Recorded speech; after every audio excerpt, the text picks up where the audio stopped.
ತರುಣೋದಯದ ಕೂಡ ಅರುಣೋದಯವೂ ಇರಲು. ರಾಸಾಯನಿಕ ಕ್ರಿಯೆಗಳು ಮತ್ತು ಸಮೀಕರಣಗಳು ಪಾಠದಿಂದ ತಾಮ್ರದ ಸಲ್ಫೇಟ್ ದ್ರಾವಣದಲ್ಲಿ ಒಂದು ಕಬ್ಬಿಣದ ಮೊಳೆಯನ್ನು ಮುಳುಗಿಸಿದೆ. ಆಗ ಇಲ್ಲಿ ಯಾವ ವಿಧದ ರಾಸಾಯನಿಕ ಕ್ರಿಯೆ ಜರುಗುತ್ತದೆ? ಈ ಕ್ರಿಯೆಗೆ ರಾಸಾಯನಿಕ ಸಮೀಕರಣವನ್ನು ಬರೆಯಿರಿ ಅಥವಾ ಕೆಳಗಿನ ರಾಸಾಯನಿಕ ಸಮೀಕರಣಗಳನ್ನು ಸರಿದೂಗಿಸಿ. ಏನು ಕೇಳಿದರೆ, ತಾಮ್ರದ ಸಲ್ಫೇಟ್ ದ್ರಾವಣದಲ್ಲಿ ಕಬ್ಬಿಣದ ಮೊಳೆಯನ್ನು ಮುಳುಗಿಸಿದಾಗ ತಾಮ್ರದ ಸಲ್ಫೇಟ್ ದ್ರಾವಣದ ಸೂತ್ರ ಏನಿದೆ? CuSO4 ಪ್ಲಸ್ ಕಬ್ಬಿಣದ ಮೊಳೆ Fe. ರಾಸಾಯನಿಕವಾಗಿ ಕಬ್ಬಿಣ ರಾಸಾಯನಿಕವಾಗಿ ಕ್ಷಿಪ್ರವಾಗಿ ವರ್ತಿಸುವುದರಿಂದ ಈ ತಾಮ್ರದ ಸ್ಥಾನವನ್ನು ಪಲ್ಲಟಗೊಳಿಸಿ FeSO4 ಫೆರಸ್ ಸಲ್ಫೇಟ್ ಪ್ಲಸ್ ಕಬ್ಬಿಣ ಉಂಟಾಗ್ತದೆ.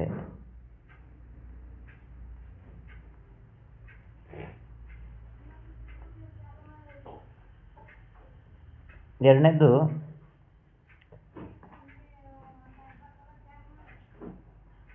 CH4 plus O2 gives rise to CO2 plus H2O. ಈ ಕೆಳಗಿನ ರಾಸಾಯನಿಕ ಸಮೀಕರಣಗಳನ್ನು ಸರಿದೂಗಿಸಿ ಅಂತ ಕೇಳಿದರೆ, CH4 plus O2 ಇಲ್ಲಿ ನೋಡಿ, CH4 plus O2 ಯಾವುದೇ ಹೈಡ್ರೋಕಾರ್ಬನನ್ನು, ಯಾವುದೇ ಕಾರ್ಬನ್ ಮತ್ತು ಹೈಡ್ರೋಜನ್ ಹೊಂದಿರುವ ಸಂಯುಕ್ತವನ್ನು ನಾವು ಏನಂತ ಕರಿತೀವಿ? ಹೈಡ್ರೋಕಾರ್ಬನ್. ಮೀಥೇನ್. ಇಲ್ಲಿ ಮೀಥೇನನ್ನು ಆಮ್ಲಜನಕದ ಜೊತೆಗೆ ಪ್ರತಿವರ್ತಿಸಿದರೆ, ಯಾವುದೇ ಹೈಡ್ರೋಕಾರ್ಬನನ್ನು ನಾವು ಆಮ್ಲಜನಕದ ಜೊತೆಗೆ ಪ್ರತಿವರ್ತನೆ ಮಾಡಿದಾಗ ಯಾವಾಗಲೂ ಕಾರ್ಬನ್ ಡೈಆಕ್ಸೈಡ್ ಮತ್ತು ನೀರು ಉಂಟಾಗ್ತದೆ. ನೀವು ಯಾವುದೇ ಹೈಡ್ರೋಕಾರ್ಬನನ್ನು ನಾವು ಉರಿಸಿದಾಗ ಇಂಗಾಲದ ಡೈಆಕ್ಸೈಡ್ ಮತ್ತು ನೀರು ಉಂಟಾಗ್ತದೆ. ಇದು ನೆನಪಲ್ಲಿ ಇಟ್ಕೋಬೇಕು ನಾವು. ಇಂಗಾಲದ ಡೈಆಕ್ಸೈಡ್ ಮತ್ತು ನೀರು ಉಂಟಾಗ್ತದೆ.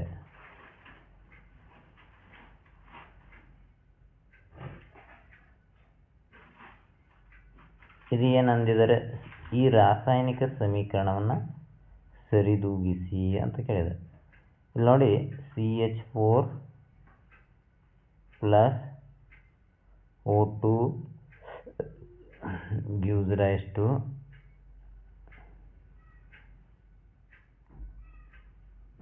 ಇಲ್ಲಿ ಒಂದು ಕಾರ್ಬನ್ ಇದೆ, ನಾವು ಈ ಕಡೆ ಒಂದು ಕಾರ್ಬನ್ ಬರೆಯೋಣ. CO2, ಇಲ್ಲಿ 4 ಹೈಡ್ರೋಜನ್ ಇದೆ, ಅದಕ್ಕೆ ಇಲ್ಲಿ 2 ಪ್ಲಸ್ H2O. ಇಲ್ಲಿ ಏನಾಯಿತು? ಇಲ್ಲಿ ಕೂಡ 4 ಹೈಡ್ರೋಜನ್ ಆಯಿತು. ಇದು 4 ಹೈಡ್ರೋಜನು ಸರಿಯಾಗಿದೆ.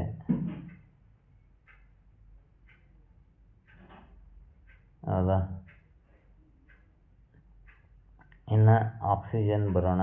ಇಲ್ಲಿ 2 ಆಕ್ಸಿಜನು, ಇಲ್ಲಿ 2 ಆಕ್ಸಿಜನು.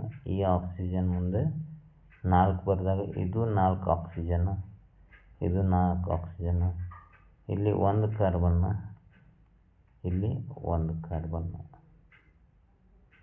ಈ ರೀತಿ 1 carbon 4 oxygen, 4 hydrogen. 1 carbon 4 oxygen, 2 4 hydrogen. ಈಗ ಈ ಒಂದು ಉದಾಹರಣೆಯನ್ನು ನೋಡೋಣ. PbNO3 lead nitrate, PbNO3 twice dissociate ಆಗ್ತದೆ. lead oxide plus nitrogen dioxide plus oxygen oxygen. ನೋಡಿ ಇಲ್ಲಿ 2 ನೈಟ್ರೋಜನ್, ಇಲ್ಲಿ ಕೂಡ ಸಿಂಗಲ್ ನೈಟ್ರೋಜನ್ ಇದೆ, ಹೌದಾ? ಇಲ್ಲಿ ಮೊದಲು ನಾವು ಯಾವುದಾದ್ರೂ ಒಂದು ಪರಮಾಣುವನ್ನು ಏನು ಮಾಡೋಣ, ಸರಿದೂಗಿಸೋಣ. ಇಲ್ಲಿ ನೈಟ್ರೋಜನ್ ತಗೊಳ್ಳೋಣ ನಾವು. ಇಲ್ಲಿ 1 ನೈಟ್ರೋಜನ್ ಇದೆ, ಇಲ್ಲಿ 2 ನೈಟ್ರೋಜನ್ ಇದೆ, ಸರಿದೂಗಲ್ಲ. ಅದಕ್ಕೆ ಏನು ಮಾಡೋಣ, ಇದರಲ್ಲಿ 2 ತೊಗೊಂಡು ನೋಡೋಣ. ಇಲ್ಲಿ ಕೂಡ ಏನು ಬರೆಯೋಣ, 2 ಲೆಡ್ ಬರೆದಾಗ ಇಲ್ಲೂ ಕೂಡ 2 ಲೆಡ್ ಬರೀಬೇಕಾಗ್ತದೆ, ಹೌದಾ? ಇಲ್ಲಿ 2 2 4 ನೈಟ್ರೋಜನ್. ಇಲ್ಲಿ ಏನು ಮಾಡೋಣ,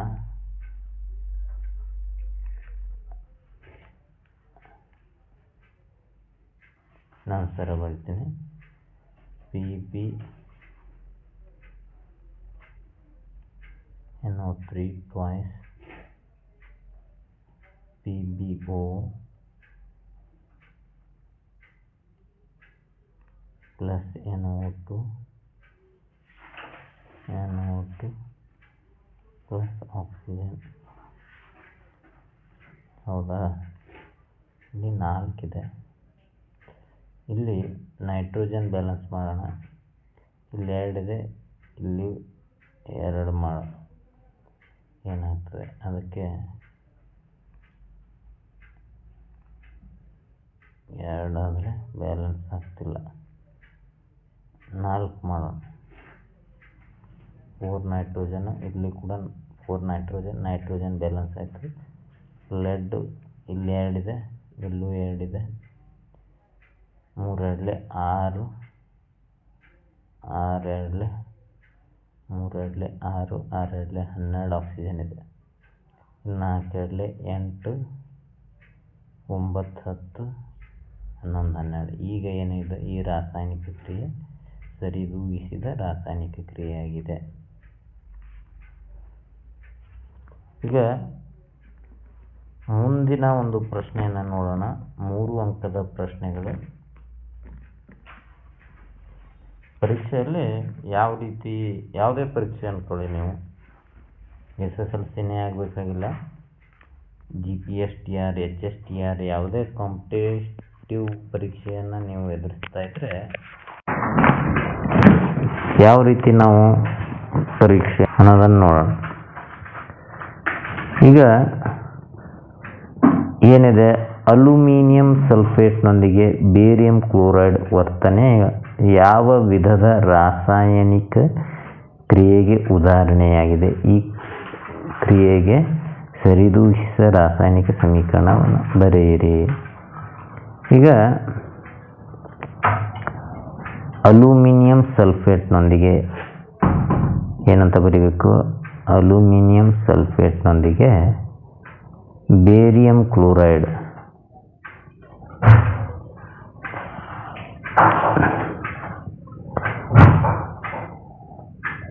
ಅಲ್ಯೂಮಿನಿಯಂ ಸಲ್ಫೇಟ್ನೊಂದಿಗೆ ಬೇರಿಯಂ ಕ್ಲೋರೈಡ್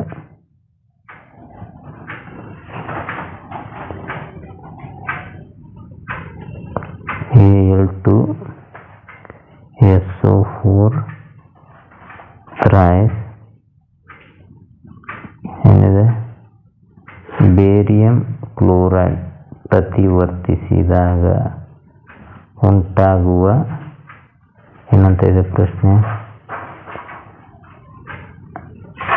ಅಲ್ಯೂಮಿನಿಯಂ ಸಲ್ಫೇಟ್ನೊಂದಿಗೆ ಬೇರಿಯಂ ಕ್ಲೋರೈಡ್ ವರ್ತನೆ ಯಾವ ವಿಧದ ರಾಸಾಯನಿಕ ಕ್ರಿಯೆಗೆ ಉದಾಹರಣೆ ಇದೆ, ಏಕೆ?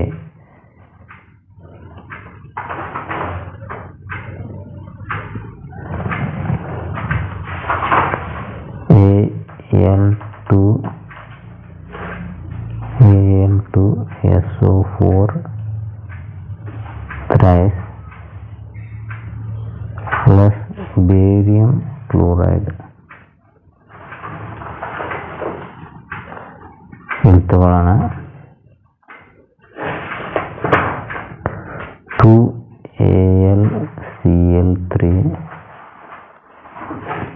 ಬೇರಿಯಂ ಸಲ್ಫೇಟ್ BaSO4 ಹೌದಾ 2AlCl3 plus barium sulphate 2AlCl3 ಹಾಗೂ ಬೇರಿಯಂ ಸಲ್ಫೇಟ್ ಉಂಟಾಗ್ತದೆ. ಇದನ್ನು ನೀವು ನೋಡ್ಬೋದು.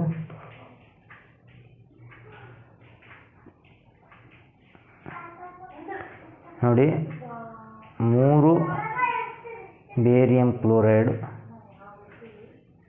ಅಣುಗಳು 1 ಅಲ್ಯೂಮಿನಿಯಂ ಸಲ್ಫೇಟ್ ಅಣುವಿನ ಜೊತೆಗೆ ಪ್ರತಿವರ್ತಿಸಿ 3 ಬೇರಿಯಂ ಸಲ್ಫೇಟ್ ಮತ್ತು 2 ಅಲ್ಯೂಮಿನಿಯಂ ಕ್ಲೋರೈಡ್ ಅಣುಗಳು ಉಂಟಾಗ್ತವೆ. ಈಗ ಮುಂದಿನ ಪ್ರಶ್ನೆ, ಈ ಕೆಳಗಿನ ಕ್ರಿಯೆಗಳಿಗೆ ಸರಿದೂಗಿಸಿದ ರಾಸಾಯನಿಕ ಸಮೀಕರಣಗಳನ್ನು ಬರೆಯಿರಿ.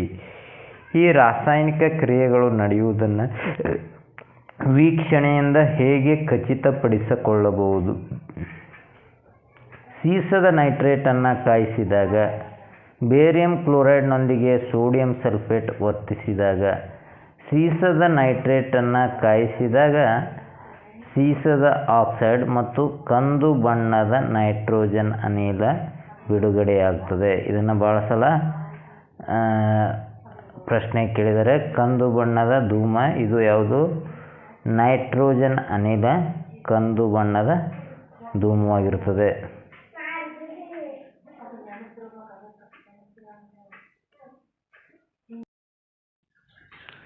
ಸೋಡಿಯಂ ಸಲ್ಫೇಟ್ ಬೇರಿಯಂ ಕ್ಲೋರೈಡ್ನೊಂದಿಗೆ ರಾಸಾಯನಿಕವಾಗಿ ಪ್ರತಿವರ್ತಿಸಿ ಸೋಡಿಯಂ ಸಲ್ಫೇಟ್ ಬೇರಿಯಂ ಕ್ಲೋರೈಡ್ನೊಂದಿಗೆ ರಾಸಾಯನಿಕವಾಗಿ ಪ್ರತಿವರ್ತಿಸಿ ಬೇರಿಯಂ ಸಲ್ಫೇಟ್,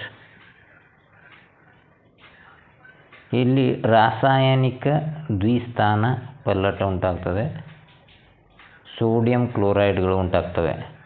ಇಲ್ಲಿ ನೋಡ್ಬೋದು, ಸಲ್ಫೇಟ್ ಜಾಗದಲ್ಲಿ ಕ್ಲೋರಿನ್ ಬಂದು ಕೂತ್ಕೊಂಡಿದೆ. ಹೌದಾ? ಕ್ಲೋರಿನ್ ಜಾಗದಲ್ಲಿ ಸಲ್ಫೇಟ್ ಬಂದು ಕೂತ್ಕೊಂಡಿದೆ. ತಮ್ಮ ಸ್ಥಾನಗಳನ್ನು ಎಕ್ಸ್ಚೇಂಜ್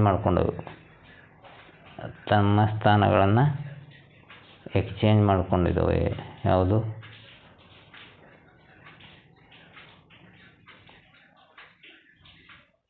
ಬೇರಿಯಂ ಸಲ್ಫೇಟ್ ಮತ್ತು ಸೋಡಿಯಂ ಕ್ಲೋರೈಡ್. ಈ ಕ್ಲೋರಿನ್ ಮತ್ತು ಸೋಡಿಯಂ ಸಲ್ಫೇಟ್ ಅಯಾನುಗಳು ತಮ್ಮ ಸ್ಥಾನಗಳನ್ನು ಅದಲು ಬದಲು ಮಾಡಿಕೊಂಡಿದ್ದಾವೆ. ಇದನ್ನು ರಾಸಾಯನಿಕ ದ್ವಿಸ್ಥಾನ ಪಲ್ಲಟ ಅಂತ ಕರೀತಾರೆ. ಇದು ಒಂದು ಪ್ರಕ್ಷೇಪಣ, ಬಿಳಿ ಬಣ್ಣದ ಪ್ರಕ್ಷೇಪಣ ಉಂಟು ಮಾಡ್ತದೆ. ಮತ್ತು ಇದೊಂದು ಎಂಡೋಥರ್ಮಿಕ್ ರಿಯಾಕ್ಷನ್ ಆಗಿದೆ. ಪ್ರಕ್ಷೇಪ ಇದು ಅಂತರೂಷ್ಣಕ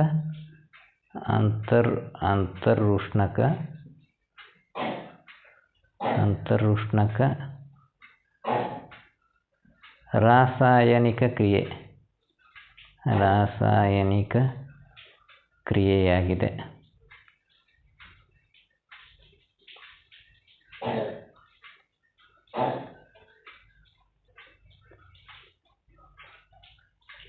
ಈ ಕೆಳಗಿನ ರಾಸಾಯನಿಕ ಕ್ರಿಯೆಗಳು ಸರಿದೂಗಿಸಿದ ರಾಸಾಯನಿಕ ಸಮೀಕರಣಗಳನ್ನು ಬರೆಯಿರಿ. ನೋಡಿ, ಕ್ಯಾಲ್ಸಿಯಂ ಕಾರ್ಬೊನೇಟ್ ಮತ್ತು ಕ್ಯಾಲ್ಸಿಯಂ ಆಕ್ಸೈಡ್ ಪ್ರತಿವರ್ತಿಸಿ ಕ್ಯಾಲ್ಸಿಯಂ ಕಾರ್ಬೊನೇಟ್ ವಿಭಜಿಸಿ ಉಷ್ಣ ವಿಭಜನೆ ಆಗ್ತದೆ. ಕ್ಯಾಲ್ಸಿಯಂ ಆಕ್ಸೈಡ್ ಮತ್ತು ಕಾರ್ಬನ್ ಡೈಆಕ್ಸೈಡ್ ಬಿಡುಗಡೆ ಆಗ್ತವೆ. ಇದೊಂದು ಆಲ್ರೆಡಿ ಸರಿದೂಗಿಸಿದ ರಾಸಾಯನಿಕ ಕ್ರಿಯೆಯಾಗಿದೆ. ಇದೊಂದು ಎಕ್ಸೋಥರ್ಮಿಕ್ ಬಹಿರುಷ್ಣಕ ರಾಸಾಯನಿಕ ಕ್ರಿಯೆಯಾಗಿದೆ ಇದು. ಇನ್ನು ಹೈಡ್ರೋಜನ್ ಪ್ಲಸ್ ಕ್ಲೋರಿನ್ ಏನ್ರಿ, ಹೈಡ್ರೋಜನ್ ಪ್ಲಸ್ ಕ್ಲೋರಿನ್ ಪ್ರತಿವರ್ತಿಸಿ ಏನುಂಟಾಗ್ತದೆ 2HCl. ಇನ್ನು ಮ್ಯಾಗ್ನೇಷಿಯಂ ಮತ್ತು hydrochloric acid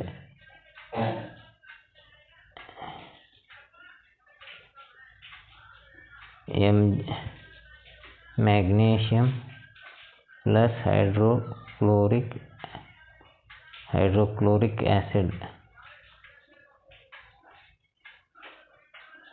magnesium chloride plus hydrogen, ಇದು 2MgCl, 2 ಕ್ಲೋರಿನ್ ಹೈಡ್ರೋಜನ್ ಅನಿಲ ಬಿಡುಗಡೆ ಆಗುತ್ತದೆ.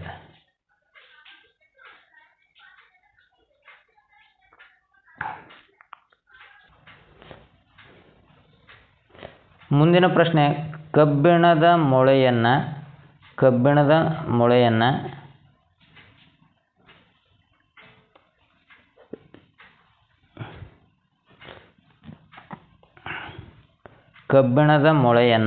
ತಾಮ್ರದ ಸಲ್ಫೇಟ್ ದ್ರಾವಣದಲ್ಲಿ ಮುಳುಗಿಸಿದಾಗ ಜರುಗುವ ರಾಸಾಯನಿಕ ಕ್ರಿಯೆಯ ವಿಧ.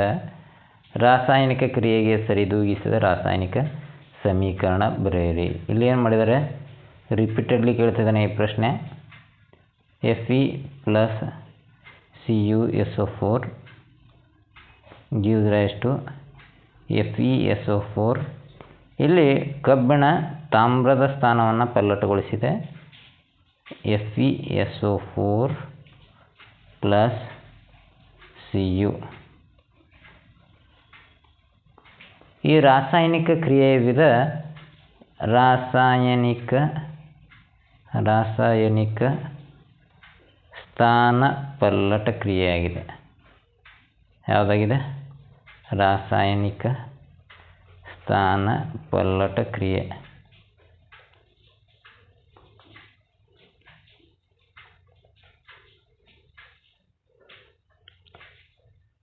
ಕಬ್ಬಿಣದ ಮೊಳೆಯನ್ನು ತಾಮ್ರದ ಸಲ್ಫೇಟ್ ದ್ರಾವಣದಲ್ಲಿ ಮುಳುಗಿಸಿದಾಗ ಜರುಗುವ ರಾಸಾಯನಿಕ ಕ್ರಿಯೆಯ ವಿಧ ಯಾವುದು ಮತ್ತು ರಾಸಾಯನಿಕ ಕ್ರಿಯೆಗೆ ಸರಿದೂಗಿಸಿದ ರಾಸಾಯನಿಕ ಸಮೀಕರಣವನ್ನು ಬರೆಯಿರಿ.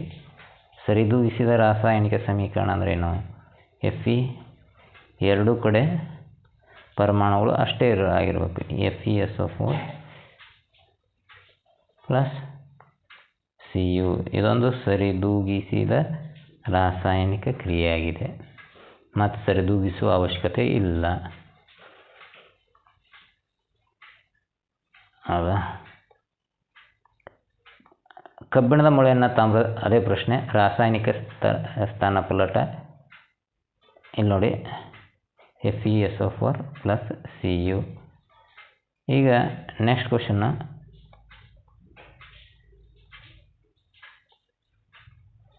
ಕೆಳಗಿನ ರಾಸಾಯನಿಕ ಕ್ರಿಯೆಯಲ್ಲಿ ಉತ್ಕರ್ಷಣ ಮತ್ತು ಅಪಕರ್ಷಣಗೊಂಡಿರುವ ವಸ್ತುಗಳನ್ನು ಗುರುತಿಸಿ. ಇಲ್ಲಿದೆ ಜಿಂಕ್ ಆಕ್ಸೈಡ್. ಇಲ್ಲಿ ಜಿಂಕ್ ಅಪಕರ್ಷಣಗೊಂಡಿದೆ. ಯಾವುದು ಆಮ್ಲಜನಕವನ್ನು ಕಳ್ಕೊಳ್ತದಲ್ಲ ಅದು ಅಪಕರ್ಷಣೆ ಅಂತ. ಅಪಕರ್ಷಣಗೊಂಡಿದೆ. ಇದು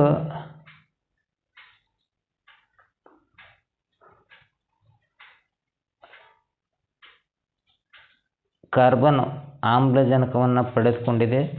ಇದು ಇಲ್ಲಿ ಉತ್ಕರ್ಷಣೆಗೊಂಡಿದೆ.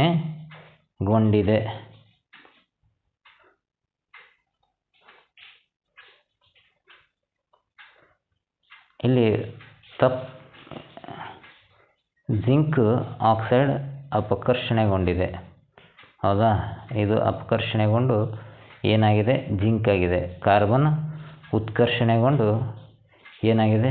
ಕಾರ್ಬನ್ ಮೊನಾಕ್ಸೈಡ್ ಆಗಿದೆ. ಕೊಬ್ಬು ಮತ್ತು ಎಣ್ಣೆ ಪದಾರ್ಥಗಳು ಉತ್ಕರ್ಷಣೆಗೊಂಡಾಗ ಅವುಗಳ ವಾಸನೆ ಮತ್ತು ರುಚಿ ಬದಲಾಗುವುದು. ಆಹಾರ ಪದಾರ್ಥಗಳಿಗೆ ಉತ್ಕರ್ಷಣೆಯ ತಡೆಗಟ್ಟುವ ವಸ್ತುಗಳು ಪ್ರತಿ ಉತ್ಕರ್ಷಕ ಸೇರಿಸುವುದು. ಚಿಪ್ಸು ಕಮಟಲಾರ್ದಂಗೆ ನೈಟ್ರೋಜನ್ ಅನಿಲವನ್ನು ಸೇರಿಸಲಾಗ್ತದೆ. ಆಹಾರ ಪದಾರ್ಥಗಳನ್ನು ಗಾಳಿ ಪ್ರವೇಶಿಸದ ಸಂಗ್ರಾಹಕಗಳಲ್ಲಿ ಶೇಖರಿಸುವುದು. ಗಾಳಿ ಏರ್ಟೈಟ್ ಕಂಟೈನರ್ ಅಂತ ಕರೀತಾರೆ.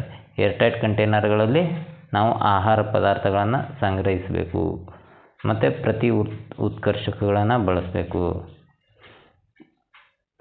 ಇನ್ನು 4 ಅಂಕದ ಪ್ರಶ್ನೆಗಳು. ಕೆಳಗಿನ ಕ್ರಿಯೆಗಳಿಗೆ ಸರಿದೂಗಿಸಿದ ರಾಸಾಯನಿಕ ಸಮೀಕರಣ ಬರೆಯಿರಿ. ಸರಿದೂಗಿಸಿದ ರಾಸಾಯನಿಕ ಸಮೀಕರಣ. ಕ್ಯಾಲ್ಸಿಯಂ ಕಾರ್ಬೋನೇಟನ್ನು ಕಾಯಿಸಿದಾಗ ಕ್ಯಾಲ್ಸಿಯಂ ಆಕ್ಸೈಡ್ ಮತ್ತು ಕಾರ್ಬನ್ ಡೈಆಕ್ಸೈಡ್ ದೊರೆಯುತ್ತದೆ. ಏನು ಕೇಳಿದರೆ ಕ್ಯಾಲ್ಸಿಯಂ ಕಾರ್ಬೋನೇಟನ್ನು ಕಾಯಿಸಿದಾಗ ಕ್ಯಾಲ್ಸಿಯಂ ಆಕ್ಸೈಡ್ ಮತ್ತು ಇದೊಂದು ಆಲ್ರೆಡಿ ಸರಿದೂಗಿಸಿದ ರಾಸಾಯನಿಕ ಸಮೀಕರಣ ಆಗಿದೆ.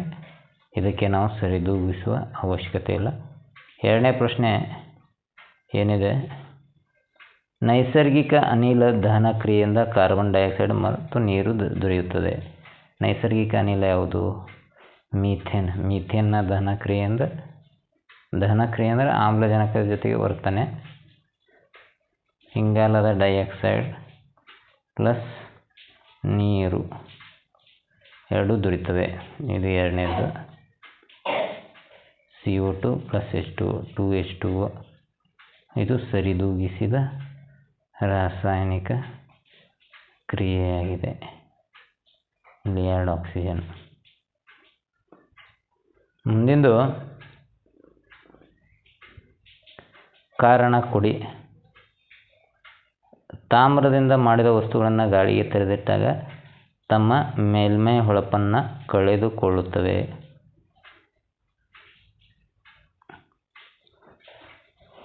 ಇಲ್ಲಿ ನೋಡ್ರಿ, ತಾಮ್ರವು ಉತ್ಕರ್ಷಣೆ ಹೊಂದುವುದು. ವಾತಾವರಣದಲ್ಲಿನ ಗಾಳಿಯೊಂದಿಗೆ ವರ್ತಿಸಿ ತಾಮ್ರದ ಆಕ್ಸೈಡ್ ಅಥವಾ ತಾಮ್ರದ ಕಾರ್ಬೋನೇಟ್ ಉಂಟಾಗ್ತದೆ. ಕಾಪರ್ ಆಕ್ಸೈಡ್ ಆಗ್ಬೋದು ಅಥವಾ ಅದು ಕಾರ್ಬನ್ ಡೈಆಕ್ಸೈಡ್ ಜೊತೆಗೆ ವರ್ತಿಸಿ ತಾಮ್ರದ ಕಾರ್ಬೋನೇಟ್ ಉಂಟಾಗ್ಬೋದು. ತಾಮ್ರವು ಉತ್ಕರ್ಷಣೆ ಹೊಂದುವುದು ಅಂತ ಬರಿಬೋದು. ತಾಮ್ರವು ಸಂಕ್ಷಾರಣೆಗೆ ಒಳಪಡುವುದು. ಯಾವುದಾದ್ರೂ ಒಂದು ಬರೆದರೂ ಕೂಡ ಸರಿ ಉತ್ತರವೇ. 2ನೇದು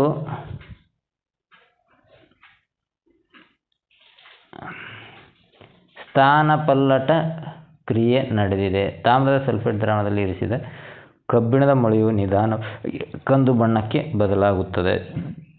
ಸ್ಥಾನಪಲ್ಲಟ Cu ಪ್ಲಸ್ FeS. Cu ಅಲ್ಲ, ಇದಕ್ಕೆ Fe ಪ್ಲಸ್ CuSO4 ಯೂಸ್ ರೆಸ್ಟ್. ಇಲ್ಲೇನಾಗಿದೆ, ರಾಸಾಯನಿಕ FeSO4 ಪ್ಲಸ್ Cu ಕಬ್ಬಿಣದ ಮೊಳೆಯ ಮೇಲೆ ಶೇಖರಣೆ ಆಗ್ತದೆ. ತಾಮ್ರ ಶೇಖರಣೆ ಆಗೋದ್ರಿಂದ ಏನಾಗ್ತದೆ, ಕಂದು ಬಣ್ಣಕ್ಕೆ ತಿರುಗ್ತದೆ. ತಾಮ್ರದ ಮೊಳೆ ಥರ ಕಾಣಿಸೋಕ್ಕೆ ಶುರುವಾಗ್ತದೆ ಕಬ್ಬಿಣದ ಮೊಳೆ.